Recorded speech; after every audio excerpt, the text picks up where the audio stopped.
Programu ya Feino Sumula eyakatwega tako edakika ziri 25 ezakaita kusawa eno eyokubiri mu programu eno tongera okukwaniriza tokoze kyamanyi ate okubeera nga otwegaseko tofaalidde ne yoba wetaddeko kale tukyagenda maaso ne programu eno mukanyumiro kano tugenda kufuna tuke birowoozo byammwe okuva ku voice notes zammwe ate ne tugenda kufuna abakugu ne bongera okubanga batutangaza twabategeezezzaako nti doozi za lenacapavir doozi omutwalo gumu mu kenda zaatuuse dda mu ggwanga Uganda tusuubirayo doozi kasanvu mu mwezi ndoozi ogenda kubeera gwa March then ne doozi omutwalo gumu n'ekitundu naye nga wonna zigenda kuba doozi emitwalo 9 zetusuubira okubanga zigenda kujja zigenda kuba doozi emitwalo 9 mu 14 awamu era nakuzomeza 26 omwezi ogwokusatu okutongoza okukuba empisa eziizo akawuka akaleeta obulwadde bwa mukenenya bwekugenda okubanga kutandika twabasabye mutubuulire mwe mulowooza ku ddagala eryo yandigabiddwa litya waliwo empadde essimu yange naye ndowooza agifudde ye waba bampereza gundi zaabwe naye kale abantu mutuweereza voice notes twagala tuwulirize ku birowoozo byamwe mulowooza kiryandigabiddwa litya abamu bagabane libeere lya bwereere abamu bagabane lisooke mu baana baffe abagaba bannayeffe basajja ffe tuyiye omugaati ewaka ebikemo ffe bibisinga okutawaanya lituweebwe kakati mukunoonya omugaati ate okemebwa otya noonya mugaati toli musajja munnange sijja bitegeera musajja nandi kunnyonnyodde naye ate toli sooka otuvoice toli singa nkutula mukazi munnange nze nenkulya abasajja be bayitamu oba ffe abakyala mu mbeera bweti ffe tusinga odyetaaga tulina kyolyataaza musajja ebitambule nnyo gavumenti erituwe libeere ku musaala kale so olweyo ku bubaka w'abantu ate basa tugenda kwegatta ku musawo naye atwongereko ekigambo kye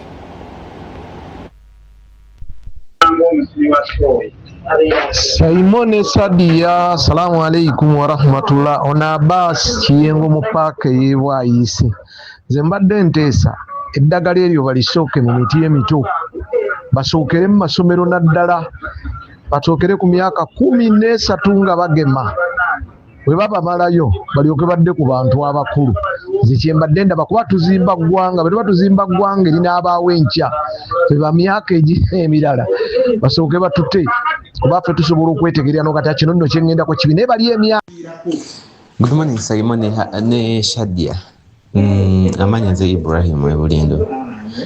Neze ekirowoozo kyange kweri eddagala terigenda kubeera effective kubanga ekyokera ddala oli ajja ddimira alowooze nti ali okke. Nkakasa nzikiriza nti vaccine etangira naye tetangira 100%. Ekirala oli ajja ddimira emyezi 6 giggweko nga tamanyi asigale ng'akoona kintu kye. Simon Shadia mwasize mukyawula mu gavumenti kirungi ekyokuleetera eddagala naye ate abaabufuna bagenda bakolera batya baleetera eddala eddagala nga liwonya kawuka nga teri ziyiza oziyiza njasanga abaana nga balwala dda.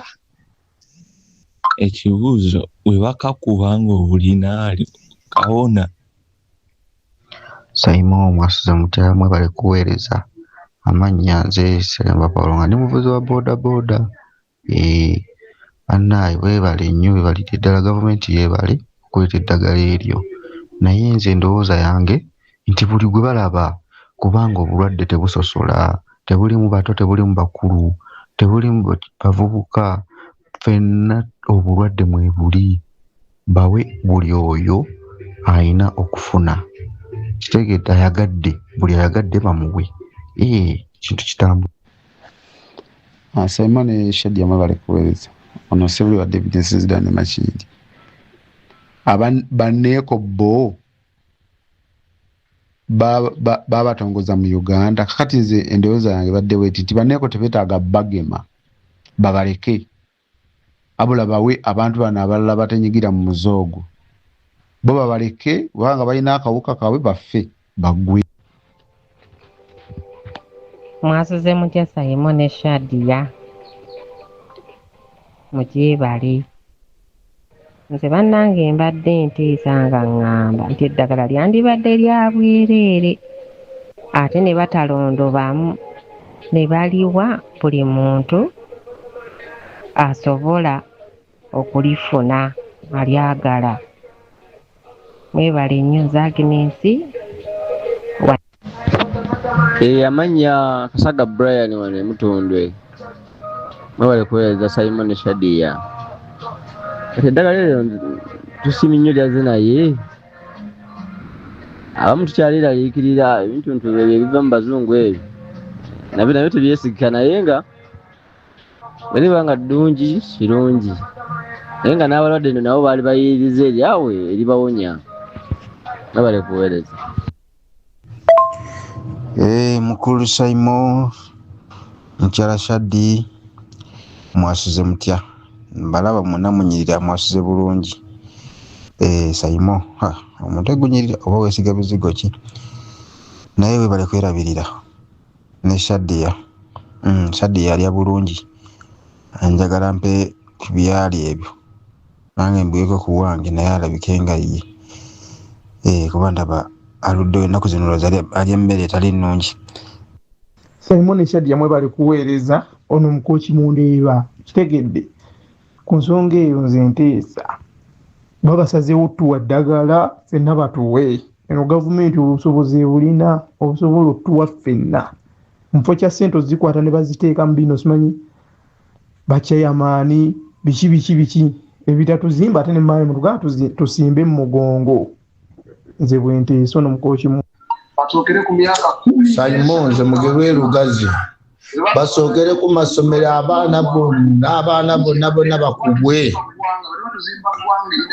Abaana bonna ku masomero be baba basooka bonna babakube oba ga mu kyalo oba ga mu tawuni bonna babakube empiso buli mwana abaana baffe basobole okubeera abalamu naffe badde ku Kakati kuliko Muteesa nnyizizo batandikire mu baana b'amasomero batandikire mu bakulu ebintu bya Uganda bagema omwana wange nze manyi gye nakoma ndeka batandikire mu bantu bakulu bibaliddeko bimala.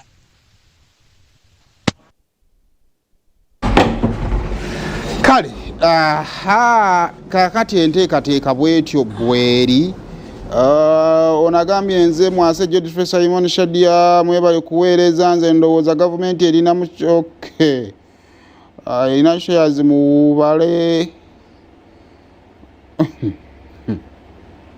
bannange omuntu akuwa ekiteeso n'ogamba waki teyakyevoyisingidde. Mwebale kuweereza ku telefayina yaffe Nganzi nze Kayondo James Rubowa ku nsonga y'okugema akawuka akaleeta mukenenya ekyo tekiriiko kubaganya birowoozo.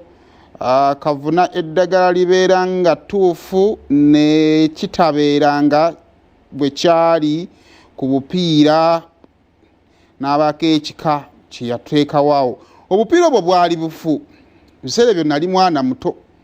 Nze Mukwaya Rajabu Ebusaana Bugerere amazima eddagala eryo ligenda kwongera obulwadde bw'obukaba mu bantu kuba abantu bagenda kukyakala. Omuntu ajja kudda nga ava mu kirombe. With the immunization, it is a strong AIDS virus that is put into your body. The strategy is not viable. Kasibante Gomba bwatyo bwagambye. Dr. Tanabeera ready tusoke tugendeko mu break.